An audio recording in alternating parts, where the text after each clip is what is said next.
Once again, good afternoon, class. The topic for this afternoon session is all about cybercrimes against individuals, which is one of the group classified as cybercrimes or classification. We have classification of cybercrimes, and one of our topic for this particular discussion is one of the group that classification of cybercrime. Okay, that is cybercrimes against individuals.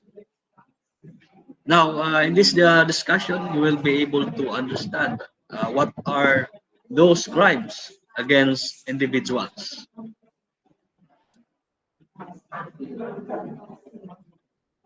Okay, so what do you think are the acts constitutes cybercrime against individuals? So we have, I know you are very familiar with crime against person, crimes against property. It's the same with cybercrime, but the only difference is the manner of committing it. Okay, the manner of committing the crime, but it's not different with traditional crime. The fact that it is a crime, it is an act that violate against the criminal law of the land.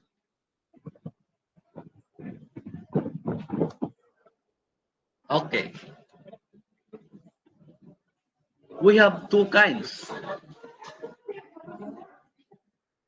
Okay, we have. Let us first take the first kind, that is against person. Cybercrime against person. They can be harassment via emails. Okay, so a good example is pagpalagay natin may professor kayo or instructor or a teacher, diba? Nag ano uh, nag-block ng back, diba? Messenger, Facebook, di ba? At nag offering you, you will have a good grades provided that you will send uh, obscene materials or nude pictures. So in that case, that is harassment via messenger or via emails if the conversation is using the platform of emails like Gmail, email, Yahoo, etc. Okay, harassment. The next we have cyber stalking. Diba? Cyber stalking is also a cyber bullying, wherein uh, the the offender is harassing you online. Okay? Sinusundan ka uh, ano, inaharas ka doon. It can be a threats to your life. For example, papatayin kita, i- i- ikakalat ko yung mga pictures natin. For example, magpisentahan kayo and you have pictures together that includes your private property, private parts of your body, di ba? Then, yun, it is harassment actually via internet or online. Okay? Na-blackmail ka online, diba? Or binubuli ka online. Diba? Yan, that is cyber stalking. That's against person. So we are talking of against person. Okay? So against the victim. So the cybercrime is against the victim, like harassment. For example, if you are the victim, You were threatened, you were blackmailed via email, cyber stalking, you are the victim, you were threatened online, you post something, example, nag-post ka sa wall mo, sa Facebook page, at may na nag-comment doon, okay? At, ano, at pinagbabantaan ka na patayin, threatening you, your life, or your loved ones, for example. This next one is dissemination of obscene material. Yan. So you have, for example, you are the victim, diba? And again, sabi ko nga, may mga malaswakang pictures that would captures your private organs sexually, then they share, diba? Pinakalat ng offender sa internet, disseminate to all GCs, may mga GCs. Uso na ngayon yung mga GC group chat, di ba? So pag may bagong labas, di ba? Share agad doon sa GC. O, di ba? So ang tawag diyan, that is dissemination of obscene material. And that is crime against person. Di ba? Usually na nangyayari pag may dalawang or a group of people or magkasintahan, while doing something, while doing sexually, then nag-video recording sila. At for some reason, the participant of that activity may not know that the other participant share it to other people. And yun na-disseminate sa online. That is dissemination of obscene material that is against person, against the victim. And of course, we have also unauthorized control over computer system. So it's very common to Filipino users, HB users, di ba? So maraming nahahack na Facebook account. That is a good example of unauthorized access over the computer system, whether it be your Facebook page, okay, your Facebook account. So don't forget that this cybercrime is against the person. Meaning gusto nilang i-access, you control your your account, di ba? For whatever reason, that is an authorized control or access over your account, okay, over the account of the victim. And lastly, we have, of course, fraud and cheating. Panloloko, marami dyan. Diba? Nasabi, investment scam pala. Ano pa? No, mga, yes, very, very common is the investment platform. Kunwari, but scam naman. Tinatarget dito yung mga victims money. And of course, cheating, very common common ito, cheating, di ba? For example, may jowa ka, di ba? With the use of messenger, di ba? Marami kang may jowa ka, tapos, or let's say you are a married person, then with the use of internet, niligawan mo yung ibang tao, babae man yan, yung babae, ibang babae, not your wife, diba? With the use of messenger, you are actually cheating your wife, and that is cybercrime against person. So yung cheater, of course, he is the offender trying to have another relationship, not his wife. Okay, so these are the the cybercrimes against person. Again, there are two kinds of cybercrime against individuals.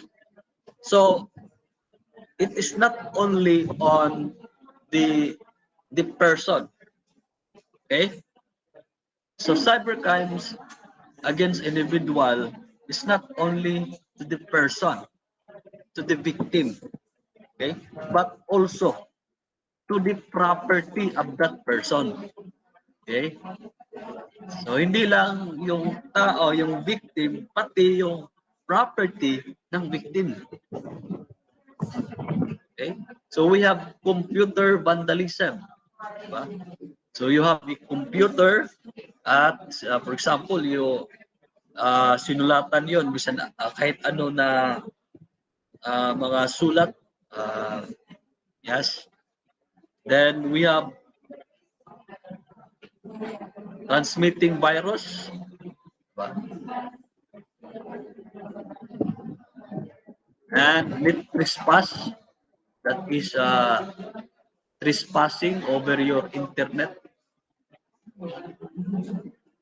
Unauthorized control or access over computer system. We are talking of your the property. So the offender may not be interested with the victim but to the property. If he wants to shut down the computer system, the website, for example, then we have the intellectual property crimes like yung mga plagiarism. Okay. Then we have internet time tips. You are very familiar with internet time tips when the employee uh, use the internet for non-related work. Okay, so that is internet time tip. Internet is actually a property of the company you were employed. Okay, then when you are using that internet, okay, for non-related work, and that is a cyber crime. Okay, again, we have computer vandalism like your Facebook, di ba? Like your Facebook, na-hack yung Facebook mo, then nag-post doon sa wall mo, di ba? For example, si Pedro, may post siya doon, ay may Facebook account siya, at ito naman si Juan, ni-hack niya yung, i-access na yung Facebook ni Pedro, at nag-post siya doon na sabi niya, ako ay Beke, di ba? So that is a form of computer vandalism. And not only that, yung mga websites, di ba? Yung websites, just uh, to make fun of it. Di ba? Yung websites, pwede niyang lagyan ng mga kahit anong sulat doon that is against the company or the company of, or owner of the website. You have transmitting virus. Diba? Yung computer mo, for example, hindi mo alam, may galit pala yung kaibigan mo, meron, alam siya, marunong siya gumawa ng virus. Marunong siya, he knows how to code and program a virus. Hindi mo alam. Diba? May USB siya. At ginamit niya doon sa computer mo, sa laptop mo, without knowing na his intention is to transmit a virus. Okay? Not to transmit, not to gain financial aspect, but just to destroy your computer, just to delete the files within your computer. Okay, that is against the property of the individual. That is against the property of the victim. We have unauthorized access. Diba? May Facebook account ka. Okay? And I access your Facebook account. without your without your authorization. I control over your account, and my purpose is not to gain. It's not necessary to gain money, but it might be for revenge. I want to shut down your account. Example, we have intellectual property crimes. It's very common uh, way of committing cybercrime, the intellectual property crimes. Even the students also committing intellectual property crimes when they use or use intellectual property like article information from multiple sources in the internet and use it as if they are the one uh, they are the owner of that intellectual property, okay? And that is the cybercrime against the property of the victim. For example, I am the author of that article. I publish it online, and you are the end user. You use my article without my uh, without my permission, and you do not acknowledge as if you are the one. You are the author of that knowledge, when in fact that is my knowledge, that is my proper intellectual property, and that is cybercrime against the property of the individual.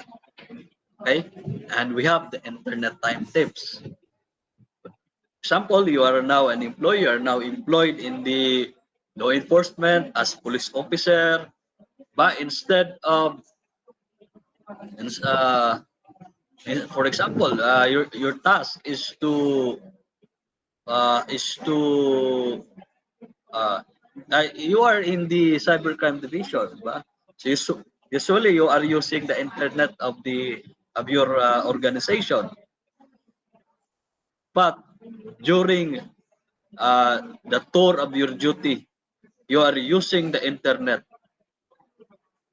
because you're using the internet for non-related work like playing Mobile Legends, like scrolling in your Facebook account.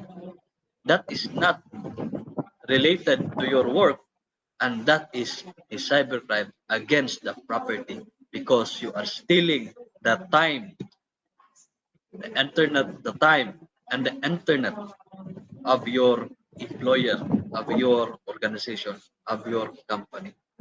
Okay, so that's end in this particular discussion, crime against individual.